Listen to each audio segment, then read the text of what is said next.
prompt before the last 2 times, so it seems to be good now. That's okay. All right, guys. I hope we are live now, or maybe not. It still says creating live broadcast. But Sam, do you red square over here? It seems to be working.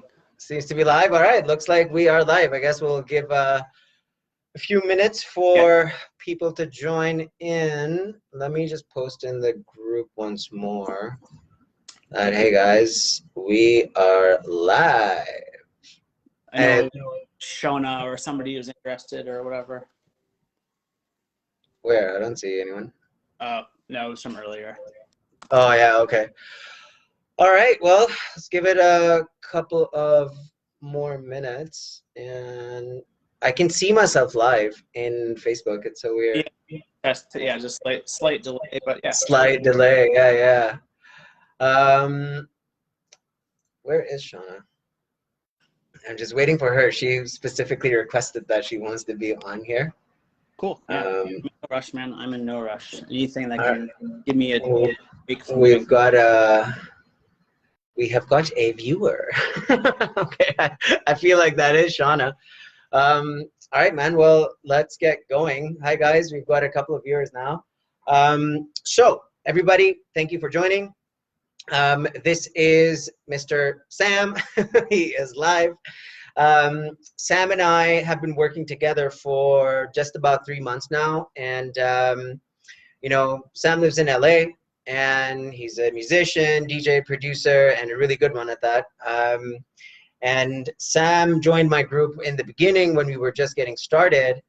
And, you know, on New Year's Eve, Sam reached out to me, or a day before, I believe, but we spoke on New Year's Eve. We had a lengthy conversation. And, you know, Sam and I, we've known each other from before, from you know, like my past life at the very least. And mine too. yeah, you could say. And so Sam, please, in your own words, you know, let's start from the beginning, you know, exactly where you were, what you were, you know, what place you were in your life at the time when we spoke. Yeah. And, you know, what made you decide that, okay, like I'm going to get help for this this issue that I'm experiencing. For sure, man. Yeah, I mean, for years, you know, just was kind of doing the spinning of the wheels of having the desire, but not necessarily having the tools, and like really just like the perspective of like how to like change my relationship with drinking. I'd always been there to kind of like be helpful with like social anxiety, helpful for like, you know, a long day, like after a 14-hour day at work or something.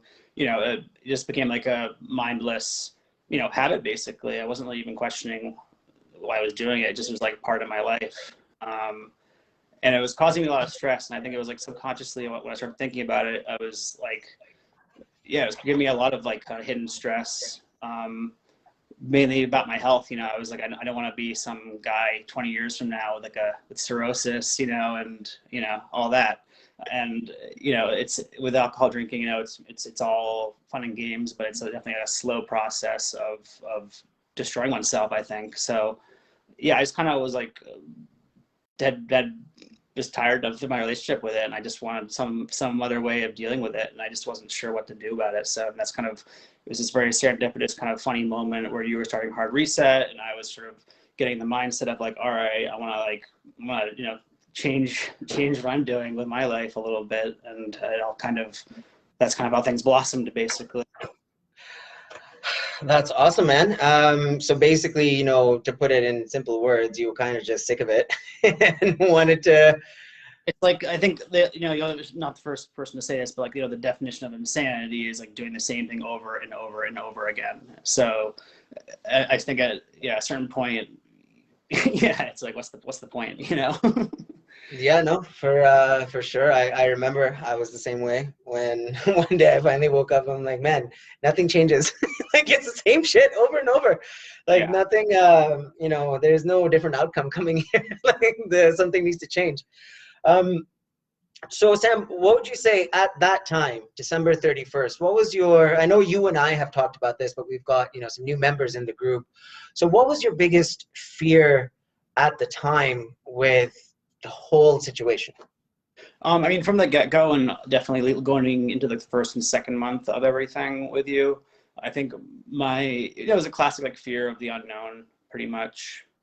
Specifically, it's one of those things of like, yeah, it's a brand new big path to be taking. I mean, it's probably top 10, life changes in my, in my existence so far. I mean, in terms of importance. Um, What was the question again? um, what was your biggest fear? Like, what was the biggest thing that was the most daunting thing for you?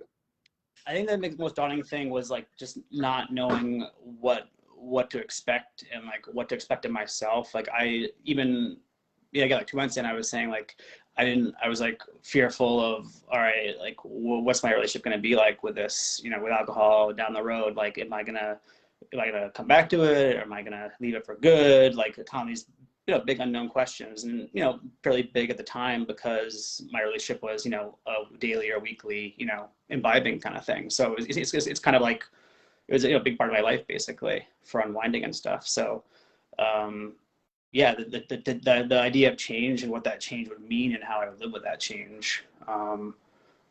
And I can say, I just had my day 100 yesterday, and it's like I actually forgot I had my 100-day thing yesterday of not drinking. Yeah. Because the way it's worked for me is I was, you have a rough day, you're like, all right, I'm gonna relax and have a beer or whatever, and do that over and over again. And now it's like I don't even have those thoughts, and I don't really have even the thoughts about these milestones, because it's like my brain is now, in my body and actions in the world are just doing different stuff now, so it's like it's not even really a part of my agenda or life as it used to be, which is pretty funny. And it's like again, it's one of those like crazy hindsight moments. Like I didn't know what I would be thinking or feeling right now talking to you 3 months ago, but here we are. And yeah, it's all been pretty positive. That's so good to hear, man. All I'm hearing is basically the thing that you were worried about the most, you weren't even thinking about it a couple of months in, right? Yeah. Especially now, past 100 or so days, 101 days, 101. Yep. That's fantastic achievement, man. So in your own words, Sam, like, what was the hard reset like? Everything we talked about, everything we learned, all the new things that we tried, all the, tweaking and adjusting and all that. So what was it like for you, I guess, on the receiving end of it all? Well, I mean, I think for starters, like if someone, I'm just, talking to anybody who's watching this or will watch this in the future, like I think that there has to be a little bit of desire in the individual first to like want to have a change. I don't. It's kind of like can't lead a horse to water and force it to drink kind of thing. I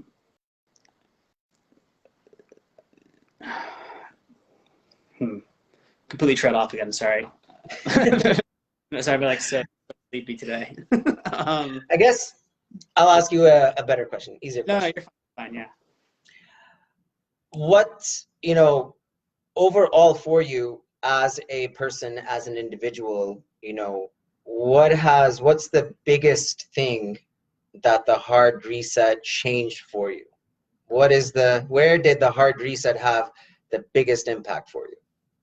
Again, this is speaking broadly because it's different for everybody, but the biggest thing is like getting, being able to talk with you weekly and getting that regular feedback and being able to kind of chat about, whatever abstract, theories of neuroscience to what day-to-day, issues, whatever, and having that kind of consistency was helpful.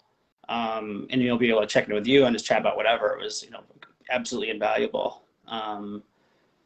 So the biggest takeaway, I guess, is, which is kind of amazing. Again, something you don't realize until after the fact, is that it's not just like about drinking. I find with the hard reset stuff, it ends up, trickling out into every walk of life, every aspect of one's life. So I'm kind of at that point now where it's like, yeah, 3 months plus in, and now it's like, all right, what's next? It's like, it's kind of hitting these plateaus and then wanting to go further with them. And it's like, it's definitely like, adding more fuel to the fire burning inside of me in terms of things I want to do in my life and things I want to, you know, execute and you know, life goals and stuff. So yeah, it's gone beyond just like, oh, cool, I don't have the urge to have 6 beers right now. Again, it's just like it all just kind of permeates every aspect of life. So that's kind of, I have to say, like the sort of hidden value of this whole concept. Unexpectedly. The thing is that the moment when things are not going right for us, then nothing seems to work. And the moment we shift our focus, increase our awareness, sort of turn our focus a little bit inwards, you know, once we fix what we feel is one problem, but then we realize that, oh, wait a minute, there's this other thing that I can fix. And there's this other behavior that I'm just suddenly not doing. And what it comes from is this desire, you know, this inner desire to continue down the path that is giving you gratification, right? I bet that at some point you started getting a lot of joy from waking up sober and having all that energy throughout your day and being able to be productive and being able to execute on your extremely ever growing to-do list, right? Yeah. So I feel it just, you know, once we get a taste of what life can be, then naturally we want to continue and find other ways to sustain that feel good factor. Dude, it's 100%. Yeah. Again, it's that's been the silver lining to the whole thing is yeah, it's like, you know, taking a mask off your eyes and you know, seeing this boundless expanse in front of you, and you just want to keep running towards that infinity. And it's amazing, just again, like the amount of time and energy one has when they're not, you know, self-medicating or whatever it is, you know, they're doing. Yeah. And again, like it does kind of like start posing itself as a little bit of an addiction of like, oh, I want to do this next, and this next. And that is definitely like, it starts becoming this internal thing, you know, this internal drive versus just trying to like scrape by and exist or something, you know? Yep. That is, I feel like this is a great segue into, so, you know, what's your outlook on life now in terms of, you know, I guess let's just answer that question, I guess. Like, how do you feel about life now that you're 101 days and you feel different and, you know, things have changed? Yeah, I mean, again, I think like the life, regardless of, you know, habits or vices, is, you know, like an ocean wave. There are peaks and troughs to it, and that just goes on forever until we're around, whatever. So how do we deal with that? That's the biggest question, and that's the biggest thing. And you know, broadly speaking, perspective is everything, I think. But yeah, I don't know. The past 3 months, I've been able to be kind of not selfish, but again, yeah, I've been able to like focus on just myself, you know, and it's one of those things where I sometimes I'll just like, I would shove myself to the side and just kind of almost feel like I was being selfish, like trying to take time for myself for whatever I wanted to do. I was like, oh, I need to be working, need to be blah, blah, blah, doing X, Y, and Z and hustling and everything. And never really taking time to like take a break for myself. So I'm not sure. I completely lost. I'm just like just tired, man. Sorry. I got the vaccine and everything last week finally, and yeah, it's like strong, man. You are. I was still wondering. I'm like, should I do it? Should I not do it? And here you are. Well, I'm glad you're feeling better now. I know you were a little bit feeling off on the day of getting the vaccine. So Sam, I guess to wrap things up a little bit, I guess couple more questions I want to ask you. You know, and I asked you this at the 30-day mark as well, but after completing the full program and, you know, sort of going through 90 days of this, what would you say to someone on the fence, someone who is, you know, just not ready, or has convinced themselves that they're not ready, what would you have to say for them? I mean, someone who's convinced themselves that they're not ready. Or not even, okay, let me take that back. Just your advice as someone who's now on the other side of the 90 days of the hard reset, what would you say to someone that is on the fence? I think it's gonna be different for everybody. The experience and how they deal with wanting to change and everything. What I liked about the whole like 3-month program I did with you is, it was very much like a science kind of based approach to it. There wasn't any sort of, in spirituality as well, for sure. But I liked how it kind of was, very kind of clinical, kind of like hard approach to like how the brain works and how the brain, or at least how we deal with our day-to-day existence and our unquestioning of our daily habits, and how these our subconscious, decisions lead to whatever it is, drinking at the end of the day or whatever it is. But for someone who's contemplating wanting to take a break or stop or something, there's really no downside. You're gonna, whether you want to do it for a week and then you're like, I'm not sure if this is for me. Like I still think like you're gonna be learning something, and you're gonna be learning something about yourself, especially. And you're gonna want to, I think, honestly want to see it to completion, frankly, because you're gonna get a small taste of the capacity of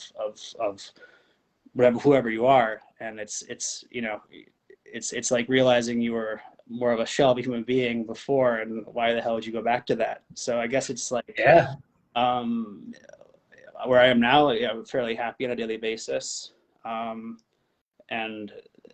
yeah, I don't know, it's life in existence has just been smoother sailing, less highs and lows. And again, I think it's important, love thyself, and definitely try to like realize it's totally fine to take some time for yourself, because it's going to affect every aspect of your life. And I think that was the biggest excitement from this, which I did not think about, was, wow, like this is affecting my marriage, this is affecting how I deal with my coworkers, how I affect dealing with myself, my everything. So I again, like there's no downside. There's no downside. Okay. And again, that those first few weeks can be a little tricky, because our brain has been tricked into basically, doing whatever habit is we've been doing for years. So once we sort of have the perspective to see that and are able to actually have some hindsight, it's kind of one of the things I don't think you can fully maybe grasp it until you're on the other side of it, but definitely worth the time and effort. I have no regrets whatsoever. Right. It's almost, I'm so glad you said love thyself, because that was the biggest missing piece for me as well. Because what we fail to realize is that, we often choose to ignore putting ourselves first all the time, like all the time. Yeah. And as someone who has allowed themselves to get to a point where alcohol is now ruining parts of their life, there is that element of not really loving yourself, because we all know what alcohol does. We all know the dangers of it, but we do it anyway, right? So the moment we put ourselves first, then it becomes a little bit harder to justify, okay, why am I fucking myself over like this, like what? And then there's something special. Sorry? Yeah, it adds a lot of clarity and objectivity to how you're viewing yourself, and it definitely, like, we all have, a story we tell ourselves on a daily basis of how we go through life and what we're doing and everything.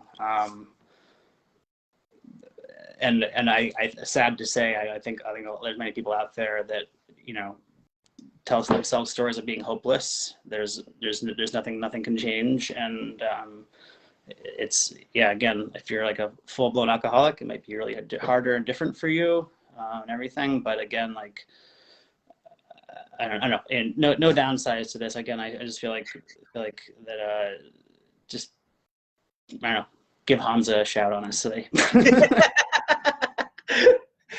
So what's next, Sam? you've got a brand new smile on your face. You've got a new fresh outlook on everything, you know. So what's next in the world of Sam? Yeah, I mean, the fact is, like, not like a lot of feelings, you know, of like desperation and all those sort of things kind of fall to the wayside, and they're much more minimized than they were before. That said, you know, there still are, like, you know, the daily struggles that, you know, that come at me, but they're definitely like much smaller than they were before. So I don't know. It's like there's there's a million things going on with it right now. I won't get into too much detail yet and jinx myself here, but starting a new company actually is one thing, another side hustle thing, and continuing to work on music right now while things are slow with COVID. And Yeah. knock on wood, grow the Jasperson family. That's for sure a great next step, I guess. So Sam, last question is that, you know, I always do this because it's very special to me. But when I first started, I had a little slogan which was change 100K lives, right? And obviously, like, the hard reset evolved from that and all that. But would you say that the hard reset changed your life? Yeah, as I said, like, I think on the first little bit of questioning here, like, I put it top 10 of life experiences, if not higher. Yeah, it's been an essential, honestly. Wait, working with me was one of the top 10 experiences of your life? The hard reset? Yeah. What? Oh man, I'm so happy that you feel like, this way. Talking to someone who's been you know, ignoring myself for many years, and you know, eyes are wide open now, and you know, things will be good from here on out. But yeah, no, absolutely, dude, no joke. That is beautiful, Sam. I guess on that bombshell. Top gear, everybody. Yeah. Everybody that showed up, guys, thank you so much. Sam, also thank you so much for your time, man. It was a pleasure working with you. I'm so excited to see, you know, how things unfold in your life. Obviously, we'll be staying in touch down the road. And for everyone watching, guys, thank you so much for your time. Thank you for all of your support, all the likes, all the shares, all the messages, all the comments. It's honestly, you know, I couldn't have asked for more when I first set out to be like, all right, I'm going to change the world, do something about this shit. Yeah, for sure, man. Yeah, thank you, dude. Thank you. Yeah, and Sam, once again, thank you so much, guys. Thank you very much. I think I've said thank you enough times. It's time to call it. Thank you, guys. Have a great day. I'll post this as soon as this is rendered. I don't know, Shauna, if you're here, but like, I'm going to send you this video. Don't you worry. I don't know why you didn't get the notification. Yeah. Also, right. Go. I mean, like, if you know, happy to chat further down the road for sure, and look forward to talking with you further as things come up. Yeah. Yeah, man, we love having you in the community. You know, you're always coming up with such good little nuggets of information. I love it. So please stay and and keep posting. All right, Sam, thank you so much, man. I hope you enjoy the rest of your afternoon, and it's dinner time for me. Thank you, guys. Have a good day. Bye. Later, man. Thank you. Bye.